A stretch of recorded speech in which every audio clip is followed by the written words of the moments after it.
priority and a discount. Like you would have saved $30 on this call or $100 on this call if you were part of our buyers club. I mean, I don't think you have Costco in Australia, but in the United States, Costco is a big wholesale club. And I read the other day that they literally don't make any money on any of the sales of any merchandise. All of the profit is the membership. And they have something like 120 million members in the United States paying like $250 a year.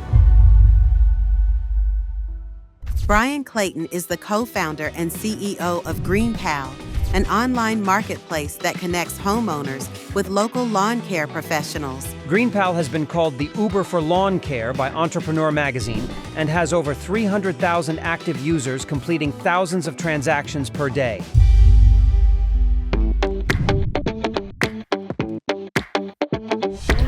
Bryan, welcome to the Sideshow podcast.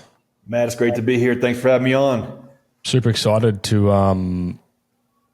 have you join us for this episode because, as I was mentioning to you offline, like this is a topic that's kind of been a thorn in my side for a while now in the space of how to help our listeners and viewers out there that are in the reactive sort of areas of trade businesses, plumbers, electricians, so on and so forth, how to build like a membership style offer within their business, I guess kind of integrate it into their existing business with the intention, truthfully, of just increasing lifetime value for their customers. As a digital marketing agency, we work a lot with trade-based businesses, and when they're coming to us, they very much often have that churn and burn kind of mentality. And the answer to that is lifetime value. And one of the cool levers that I know and I've seen successfully some businesses pull is how to integrate, membership plans and service memberships and that kind of thing into their business. So I've truthfully never had anyone really come on the show that has a solid answer for this. So hopefully you're the missing piece. Awesome. No pressure. I will give you the experience from my trials and errors in the same type of thing in a different industry, exterior landscaping maintenance. So, it's a similar journey, and it's a similar challenge to get somebody to sign up for something. I guess, and this has been the problem in the past. Like there are certain verticals which lend themselves to, these scheduled maintenance programs and service membership plans and all that kind of stuff, and like that have a strong recurring facet built into it. And of course, landscape gardening, where we've got to come back in a month and mow your lawn again. Like that's a no-brainer. So there's never been an issue with that, and I suppose even to the extent, like HVAC businesses where they've got to go back out and they've got to service, air conditioning units or heating, cooling, infrastructure or whatever it might be. It's kind of conducive to that. But the issue that we've really had is not issue, but I've never really been able to solve that problem for plumbers, electricians, and things like that. Where they get out on site, they're called out there for block drain, taps, whatever it might be. How to successfully sell a service agreement into like that dynamic on the residential side, even truthfully commercial. Like commercial is a pretty easy sell as well because it's a lot of preventative sort of conversations. But on the residential side, I'm always looking for a better answer on that. Yeah. So in my experience, it's a combination of a few things. Just a little bit of context. I'm co-founder of a company called GreenPal, which is like the Uber for lawn care. Somebody needs a lawn mowing service. They just download GreenPal and somebody comes out and mows their yard. And the way when we first launched the app was the king of the one and done. Somebody comes and I want my yard mowed, and they just get it done one time, and you can't build a business on that because the margins just aren't there for that single visit, and it costs so much to get that customer that you really need them to stick with you for an entire year to make that marketing cost back. And so for us, the way we tackled it was creating packages. So just one touch packages within our app where you could get your lawn mowed every week or every 2 weeks, and then also get your shrubs pruned, also get your mulching done, your gutters cleaned. And then we developed 3 different tiers of packages. And then that was a never ending experiment. We were always tuning the offering, tuning the pricing. Well, ultimately where we landed was what I call the Steve Martin approach. Steve Martin had a book called, he wrote a biography or autobiography called Born Standing Up. And in that book, he says that to break into Hollywood and to break into stand-up comedy, he just had to be so good they could not say no. And that's one of my favorite quotes as it relates to business is just a lot of times you just have to be so good, and your offering has to be so good that the customer can't say no. And that's kind of where we landed with GreenPal was by the time you added up all of these things, and if you let your grass grow too long, you ended up paying a surcharge, and so we would have to quickly communicate the value and the cost savings by way of going for this commitment. It was an offer almost that any rational person couldn't refuse. And really the big thing was the only person that didn't want to sign up for it was just someone who just flat out didn't have the money.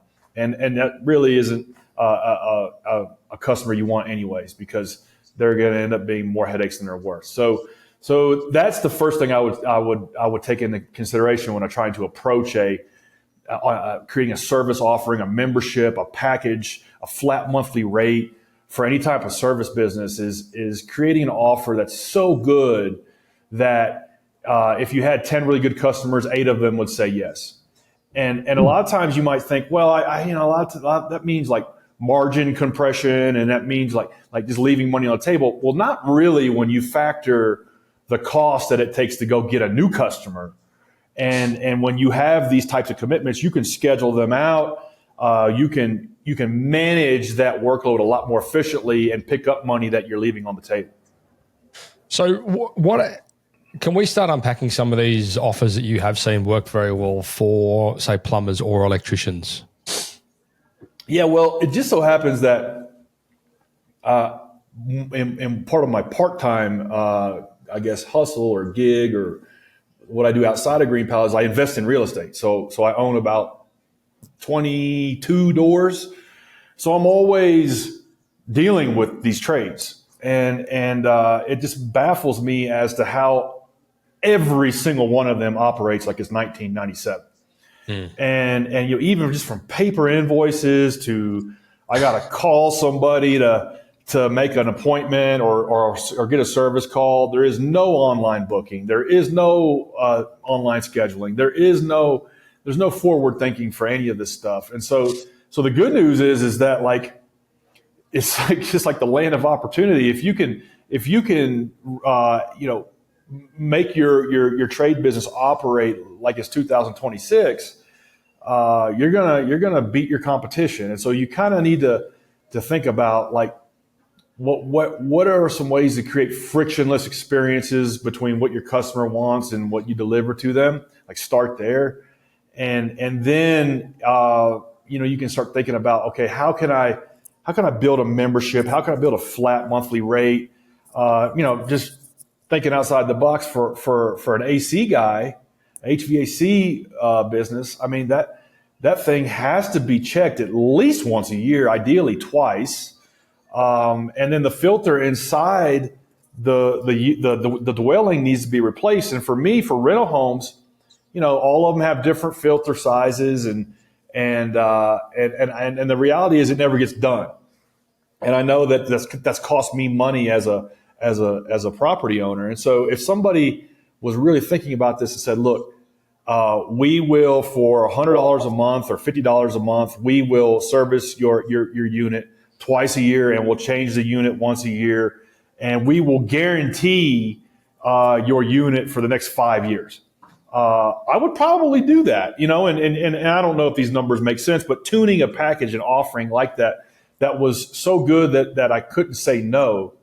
And the reality is most HVAC guys won't even replace the damn filter inside the house. They'll say, well, it's a bunch of different sizes and we don't have that on the truck. So no, we don't do that. And so it's like, if you can really think, if you can say, okay, what is the we don't do that? And let's do that, and then let's put that in a package, and where it's just a no-brainer to a homeowner or to a property owner. really putting yourself in the shoes of your customer and giving them an offer they can't say no to is really kind of what it takes to develop one of these offerings. So like I kind as I was sort of saying, like I feel like there's verticals that are conducive and like no brainers, and those ones, the obvious ones are sort of lawn care, anything related around that, anything that's kind of commercial. So obviously like a scheduled program where you're out there preventing things like having to shut offices down with, we got opportunity loss and that kind of scenario. And then, HVAC, especially where you've got like a system that's been put in, which has a warranty, which you need to maintain, like that's a no brainer. How do you do this for electricians and plumbers, residential? Yeah, it's going to get harder as the routine nature of some of the things starts to drop off. So you're right. Lawn care, grass is not going to stop growing. You got to be out there every 14 days. HVAC, you got to be out there once, twice a year, maybe 3 times. So that's a little easier. But in the world of plumbing and electric work, how do you bake in a service agreement? And it really is going to, I think, as the frequency drops off, I think it's going to get more into something that looks a little bit like insurance, in the sense of you're taking on the risk of the system inside the house, the plumbing system, the electrical system, and maybe the system well. Maybe you installed it, and that for X number of dollars you can stand behind that and guarantee and fix anything that goes wrong with it. And as part of that, you come out and check the damn thing every 6 months or something, and run tests. The problem that I see is that, like, how do you make something appealing enough so that customers actually want to buy it at the point of sale? Yeah. Because they're calling you. How do you make it a no-brainer? I mean, exactly. They're calling you. Their drains are blocked. Their lights have gone out. Their switchboards clapped out. They've, whatever it is, the hot water system's blown up. And then you get out there, your service technician gets out to site and they're like, okay, well, here's our, flat rate pricing with our 3 products that we recommend. You could do A, B, C, gold, silver, bronze, whatever you want to call it.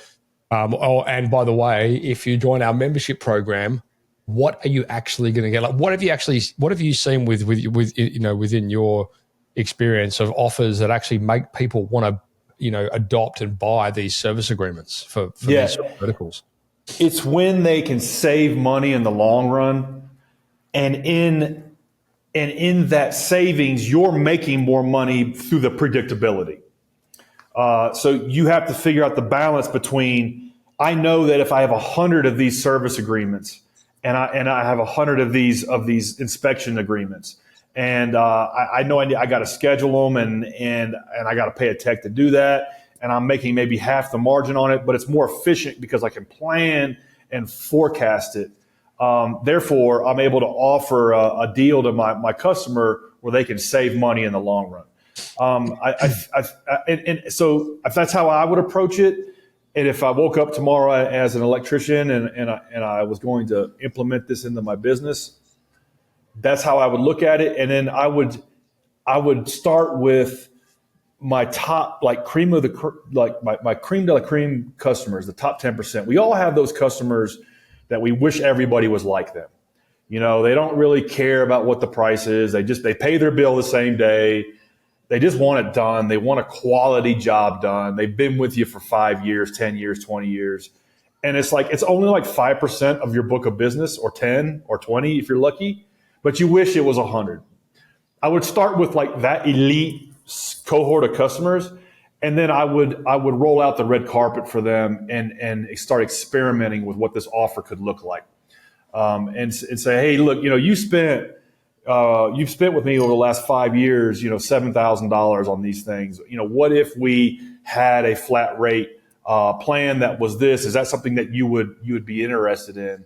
And start trying to concierge 3 or 4 or 5 of those customers into this type of plan, because only then could you understand what shape it could take on. If you try to develop this plan and then offer it to all of your customers and you don't get any feedback and you don't get any kind of like reps in, you don't get any sort of people bouncing off of it, then it's going to go nowhere. And so you kind of have to fire bullets and then cannonballs. You got to really kind of experiment with it.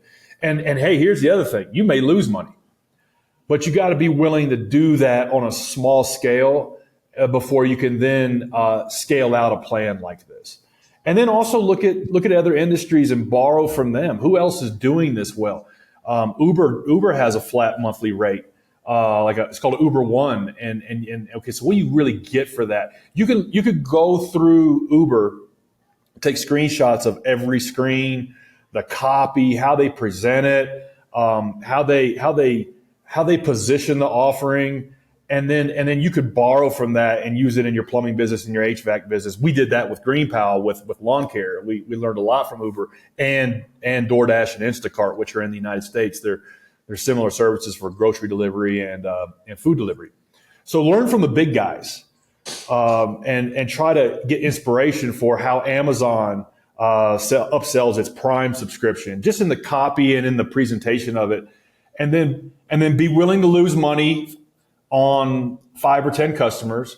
Pick your best customers, come up with something, start there, and then iterate, which just means like small changes, experiment. And this is going to be a never-ending experiment until you kind of get something that makes money for you and saves money for your customers.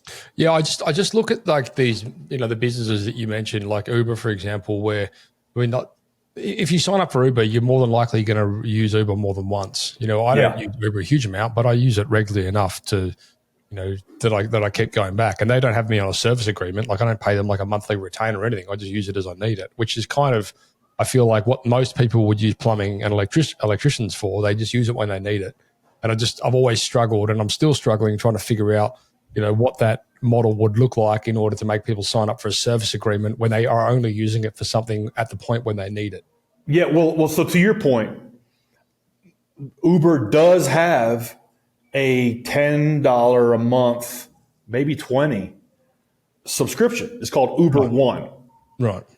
And so to your point, they have this offering. They know that not everybody is going to use it. It's only the people that are like power users of Uber are able to justify the Uber One subscription. And I think it's something along the lines of a free upgrade or no cancellation fees or something like that. And so if you can think about it that way, that not everybody's going to want this thing. And let's say you have 1,000 customers, maybe only 100 of them buy it. But what does that predictable revenue look like? That's what we're trying to do here. We're trying to deliver predictable revenue to the bottom line that's profitable for you and saves your customers headache and money. And the Uber example is a good one because it's not a good fit for probably 90% of Uber users, but probably 10% do convert on that. Yeah. I guess the like as much as it is it. So what we've seen as a marketing agency work very well with increasing customer lifetime value for clients to take the focus off things like cost per lead from Google ad spend and that kind of thing is re-engagement and nurturing and these kind of dynamics you can plug into like just basically database mining, right? Yeah. So that's an obvious thing, but then it's still it's not a membership as such. It's just more about being useful, relevant, frequent, and sending out, things that are, going to hopefully keep you front of mind when that customer inevitably has an issue at hand. So to stop them from going back to Google and clicking on the next ad, right? So that does work to a very large extent. Like database mining is great. And provided you've done a good job, there's no reason why that individual wouldn't want to call you back. So there's a lot of things that a lot of levers you can pull on that front. I guess where I've struggled in the past is, and I've seen models and how some businesses do it. You'll have like your 3 prices, gold, silver, bronze, and if you're a member, you can save this much, like that kind of thing. But I just question how good it is. I think so. The reality is the less frequency, the less viable this type of initiative is even worth pursuing. So a membership for your home painter, it ain't gonna happen. Your wedding photographer, don't even bother. Right. But if you have customers that you're on site more than 2 times a year, regularly, 3 times a year, what are those reasons that you had to go see them 3 times a year? And then let's try to put that into something that's predictable. That's a win-win for them and you, because that's the other thing. It's got to be a win-win for everybody, because you're picking up efficiencies and you're picking up money that's being wasted on the predictability of it. And so that's how I would approach it. But if you're only seeing somebody once every 3 years, this won't work. I mean, even as a former plumber, like I know there are advantages to getting back out into somebody's house. And for example, putting a camera down a drain that you've put a temporary or a reline patch in just so you can check for other problems. Like I know that the chances are there's always going to be scenarios where there's like tree roots coming back into a sewer drain or whatever it might be.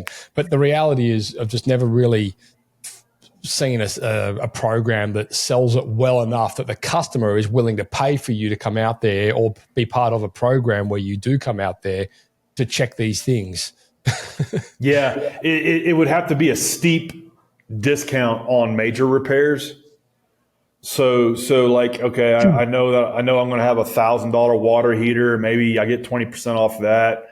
I know that maybe my septic tank or something like that. It's going to be tough to thread the needle on that. And this is me thinking from the perspective of my experience building GreenPal and also my experience as a property owner, how you could make something like that work and what I would buy as a property owner. And it's worth trying, I think. But I think your home painters don't even need to bother because you're going to paint your house once every 5 or 6 years. So maybe let's just segue, because I'm not convinced that, I'm still not convinced that there's a really good model for plumbing and electrical with this. But I'd love to know what maybe like a blueprint looks like for integrating a membership model into an existing service-based business, regardless of the vertical. Yeah, I think HVAC would be a better candidate than electrical.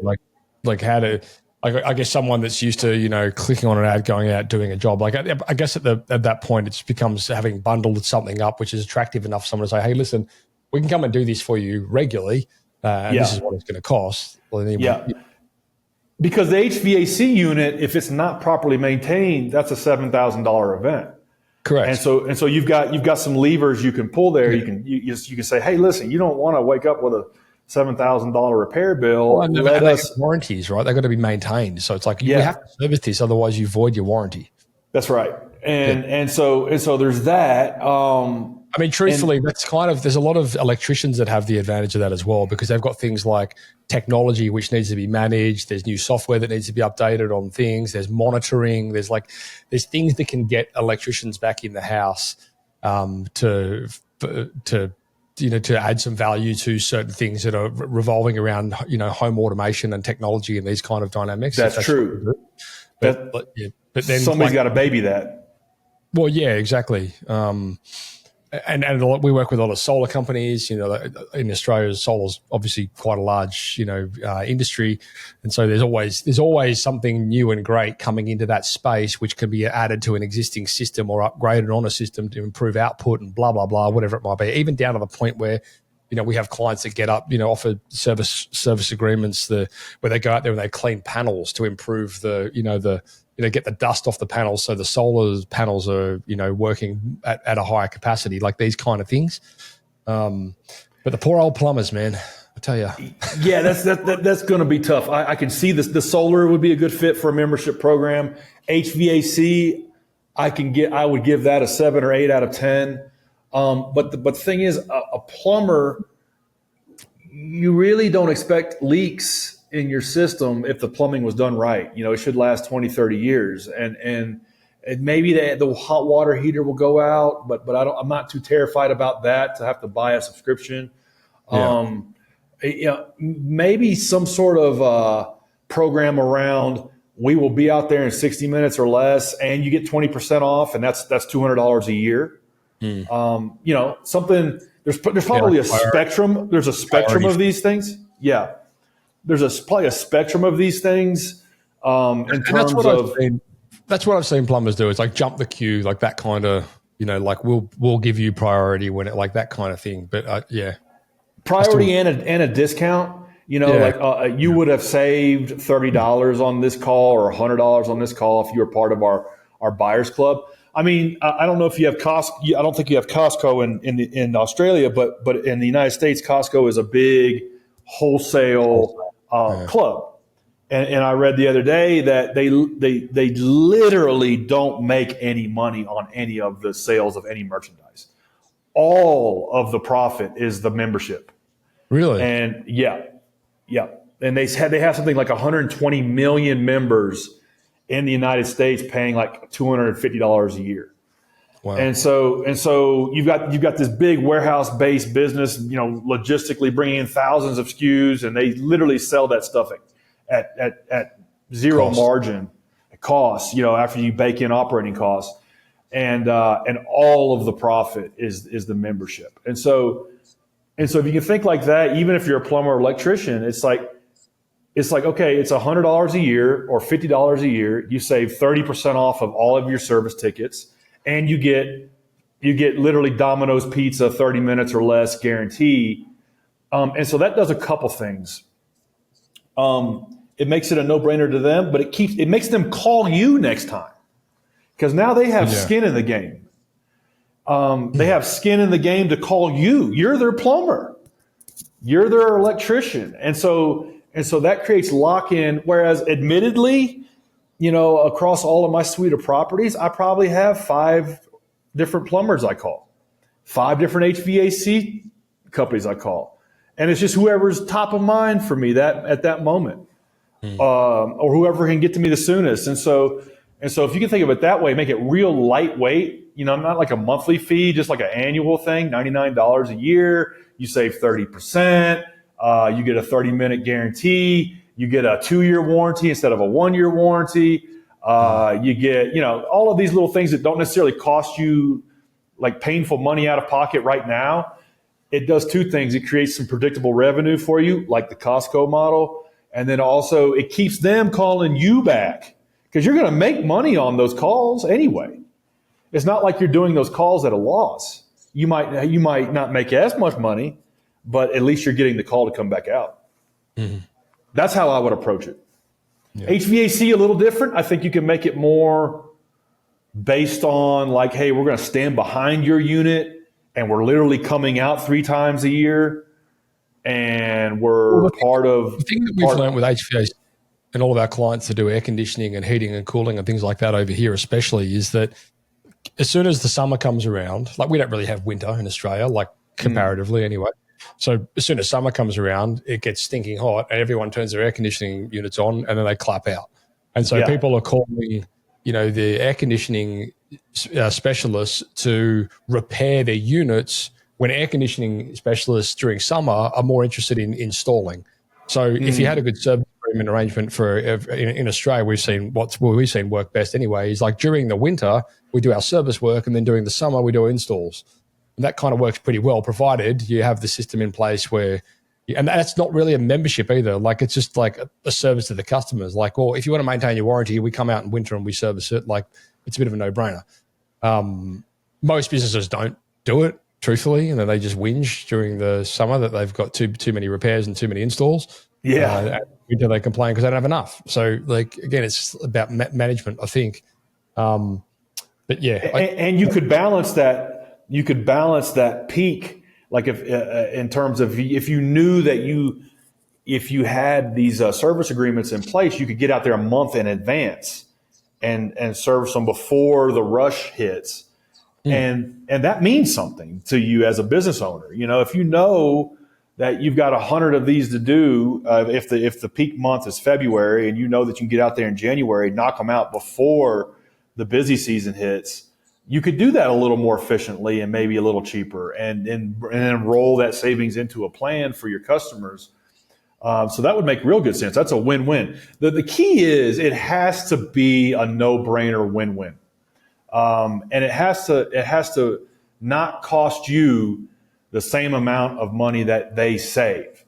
And so you have to figure that out. And but what you just described, where it's like everybody calls you in February when they've blown out the system, and if you had known, you could have been out there in January, cleaned it out, tuned it up, and this would have never happened. And so trying to create a plan that prevents that is how I would approach it.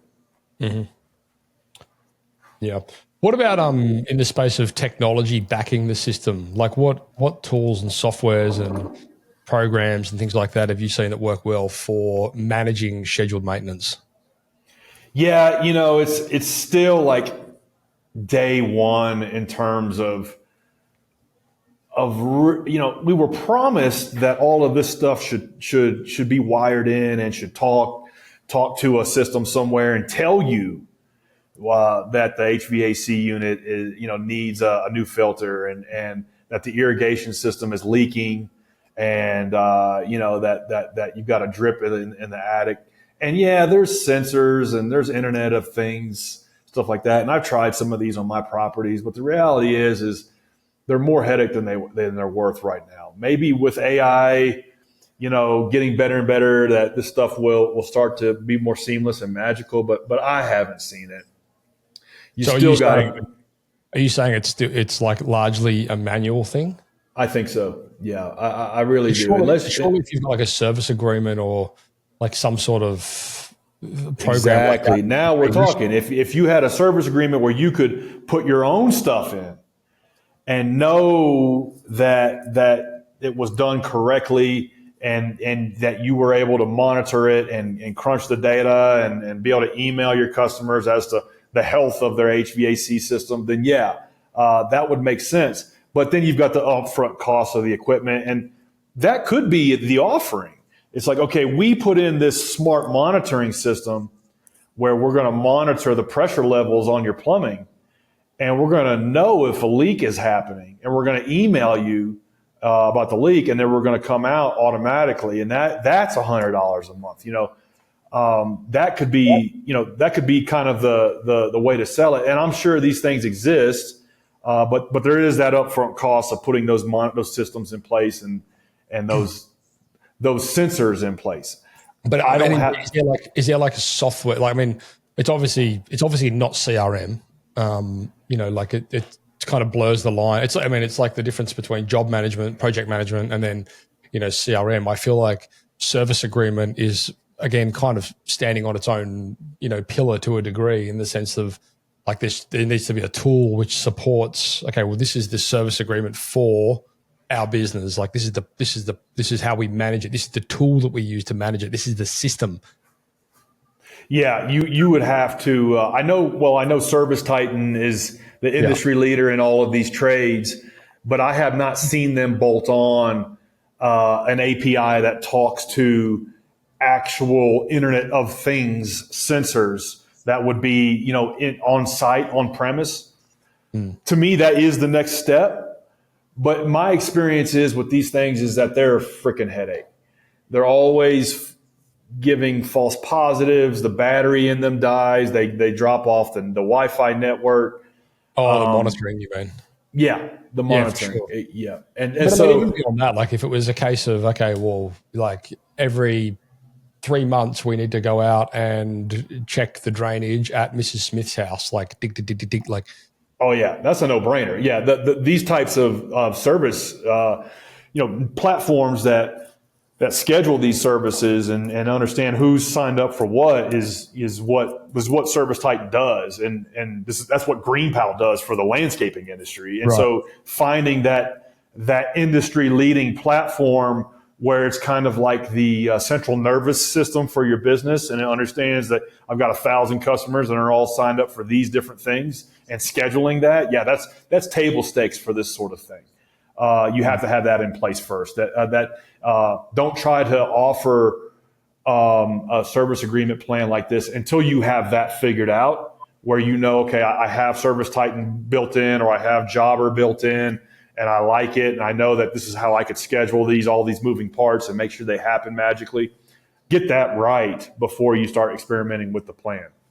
Yeah, we've done quite a bit of like work with the Service Titan crew. They're actually out in Australia right now doing an event in Sydney, which I couldn't be at because I just got back from Canada like a couple of days ago. Oh, wow. Yeah, you've got to be jet lagged. Yeah, a little bit. But anyway, like their product is quite cool because it is a lot to it, but it's also one of those products where it's like, and then add this on, and then add this on, and then add this on, and then add this on. And you're like, oh, okay.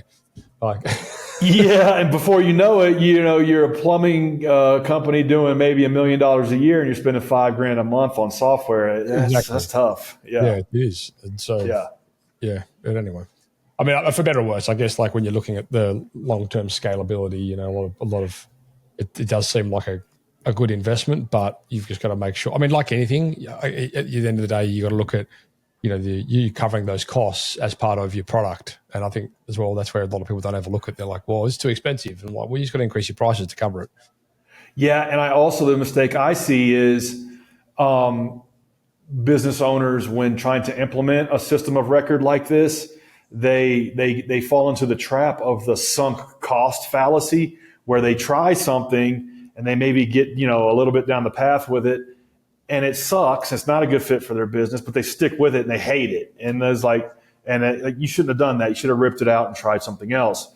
So as you are trying to implement one of these systems, date before you get married and experiment with it. Maybe just put a subset of customers with it, put a little corner of your business on it, and try it with experiments before you just try to move your whole business onto one. That's how I would approach it if I was running everything from spreadsheet and pen and pad and Post-it notes and job boards with dry erase boards and things like that. I would approach it as, okay, well, I've got this small subsegment of my business. I'm going to try to run that on Jobber, or I'm going to try to run that on Service Titan and see how that goes as a pilot program. What do you see as a good time frame or length of a service agreement to sell to a potential customer? I think it's got to be a minimum of a year. Just wet finger in the air. I think a minimum of a year, and then I think you could go 2 or 3 years beyond that. Maybe have three tiers. But it's not worth your time committing to any sort of agreement with somebody for 6 months or 3 months.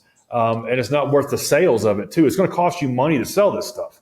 You got to train your techs. You're going to have salespeople that deal with this sort of thing. People that answer the phone are going to have to know how it works inside and out, and talk to customers about it. It's going to cost money to deliver this to customers. And so I think minimum of a year, and then maybe ideally a 2 or 3 year agreement.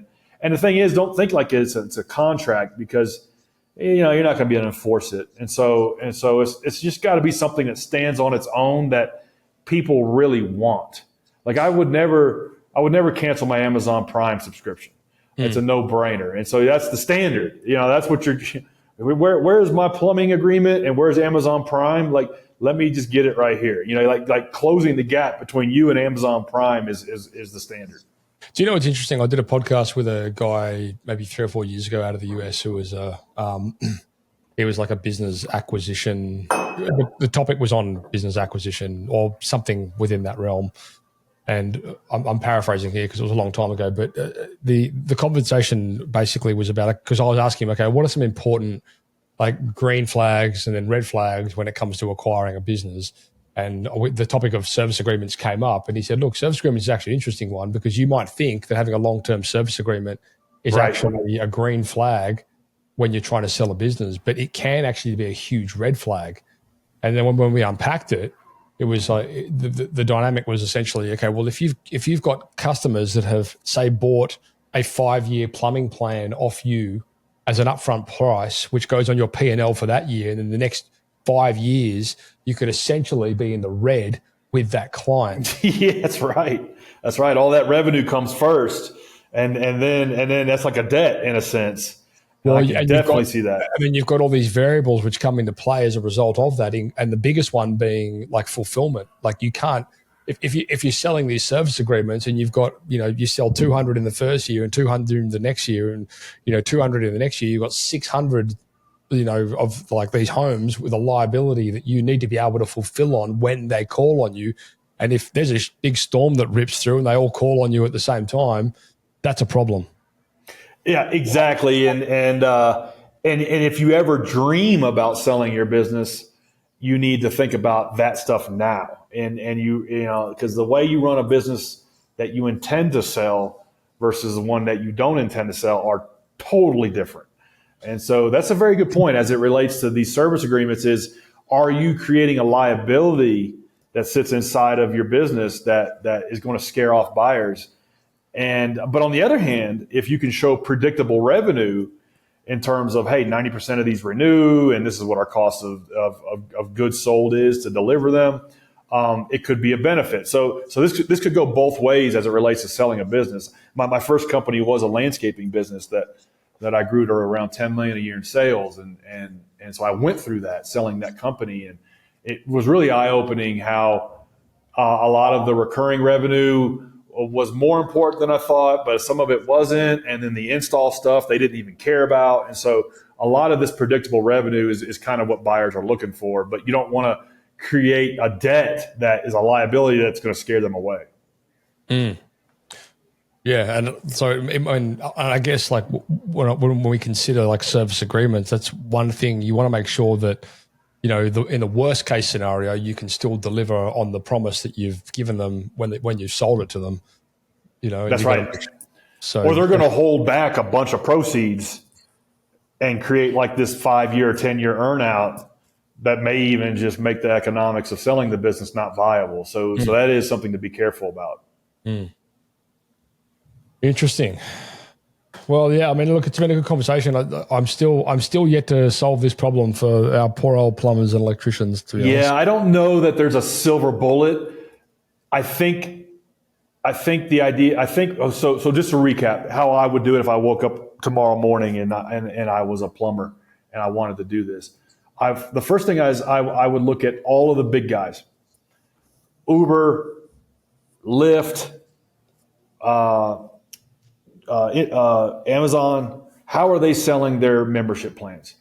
Screenshot every screen. Look at the copy. Look at the offering. Try to think about what is it costing them to deliver it, and then what is it costing me as a consumer, and then that might orient you a little bit. And then I would think about on the spectrum of what it is I'm offering. It could be as lightweight as an annual membership fee that is just really a play around ensuring that they call me rather than my competitor. It's just a lock-in. It's like they have some skin in the game. $100 a year, 20% off. I know they're going to call me every time. All the way to this is a monthly membership, and I'm coming out 4 times a year to inspect your system. Like those are probably 2 ends of the spectrum, and then it's a never-ending experiment. Do you know where I've seen this? And truthfully, probably part of my whole apprehension with this whole model for these certain verticals is the fact that I've seen them fail, and largely based on this, they'll go and sell the membership, but then they see that as the job done. Whereas for the membership to be valuable to the customer, you've got to be back in their face, educating them about how to use the membership.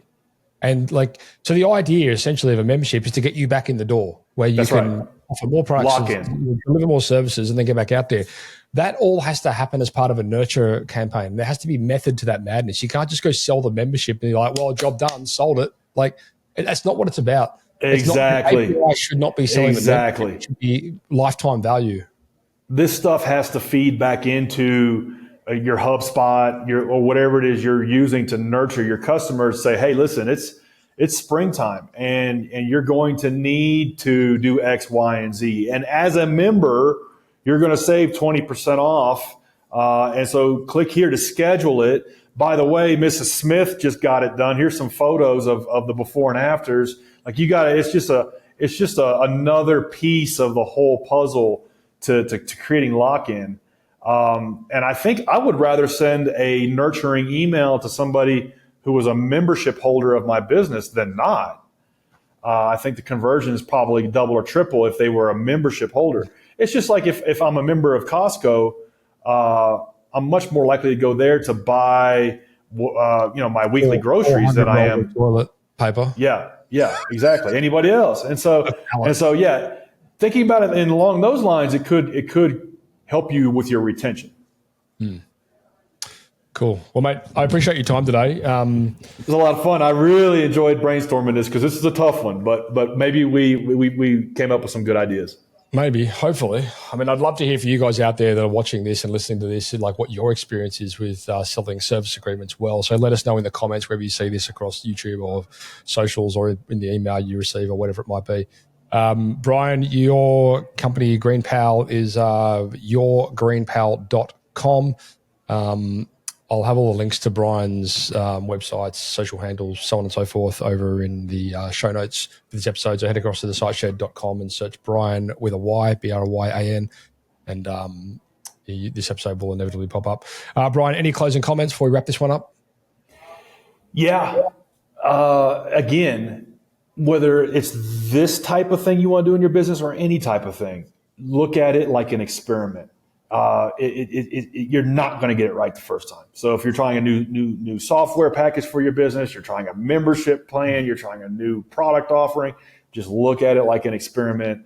And all you're trying to do is just get information to getting towards something that actually works. And if you can think about it that way, it can help alleviate a lot of this inaction that a lot of business owners are kind of frozen by. I know I've been there where I just don't do anything because they're like, it's not going to work. Well, just try it. See what happens. You raise a good point, especially when it comes to anything that has like a technology facet to it, because very often we know this when we're adopting, tradies into our CRM, Tradie Hub. Like there's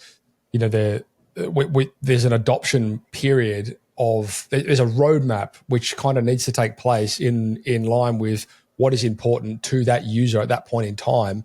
And if you overload them with too much stuff, because a lot of these tools do a lot of things. I mean, you look at, like there's a crazy, it's like a 10% usage when it comes to these job management tools and things like that. Right. Because most people don't use it for its capacity, right? And that's an adoption conversation, but it's also like if you offer too much too quickly, then it leads into like information paralysis to a degree. This is the exact same thing here we're talking about. Just really small, quick wins. Try to get some momentum going. Try to get some information, some feedback, and then build on that. That's how I would approach this or almost anything in my business. Yeah, exactly. I'm glad you said that because it's so true. That's what we actively promote this with all of our clients. We'll do like a roadmap and it's like, we'll do this, then that, then that, then that, then that, then that. And you're just building onto the thing, but you don't want to overload, otherwise just leads to overwhelm. Exactly. Always keeping that front of mind is important with pretty much everything you're doing in business. Yeah. Love it. All right. Bryan, thanks so much, man, for your time. Look forward to connecting in the future. And for you listeners and viewers out there, once again, check out the show notes to get hold of Bryan. I hope that was useful. Thanks, Matt. That's a wrap. Hey, guys and girls, how would you like all of the value adds left behind from our podcast guest all put together in the one spot? We've pulled every tool together, every template, every resource shared on the show, and we've packed them all into the Tradie Academy. It's free to join and it's built by the team behind the Site Shed and Tradie Webguys. Inside, you'll get marketing tips, business tools, and first access to future resources, all in one simple dashboard. Just head across to tradie.wiki/pod. That's tradie.wiki/pod. The link's in the episode description. And once again, you just log in once and then you're all set. And if you want to get notified of upcoming episodes, hit subscribe or follow.